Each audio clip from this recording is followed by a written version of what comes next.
আসসালামু আলাইকুম। যে কোনো অ্যান্ড্রয়েড ফোনের চার্জিং পোর্ট কীভাবে চেঞ্জ করবেন ভিডিওটা দেখলে বুঝতে পারবেন। তো ফার্স্ট অফ অল আমরা চার্জিং পিনের যে সাব পিসিবিটা আছে এটাকে আমরা খুলে নিচ্ছি। এরপর খুলে নিয়ে হট এয়ার গানের মাধ্যমে যে চার্জিং পোর্টটা এটাকে আমরা খুলে ফেললাম। এরপর আমরা ডিসোল্ডার ওয়্যারের মাধ্যমে আমাদের সাব পিসিবিটাকে ভালোভাবে ক্লিন করে নেব, যাতে আমাদের বসাতে কোনো অসুবিধা না হয় আর জানি অ্যাকুরেট বসে, সেজন্য আমরা এটাকে ক্লিন করে নেব।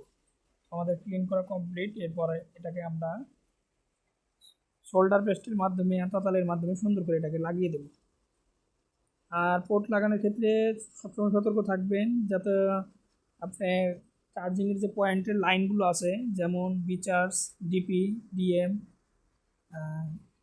জিএনডি, এগুলো যেন কোথাও যেন শর্ট না হয়, অ্যাকুরেটভাবে যেন লাগে, আর সবগুলো যেন আলাদা আলাদা পিন থাকে।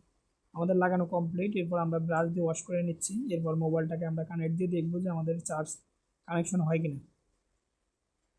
তো আমাদের লাগানো শেষ, ভাইব্রেটর মোটর লাগানো শেষ। এবার মোবাইলটাকে আমরা ফিটিং দেবো।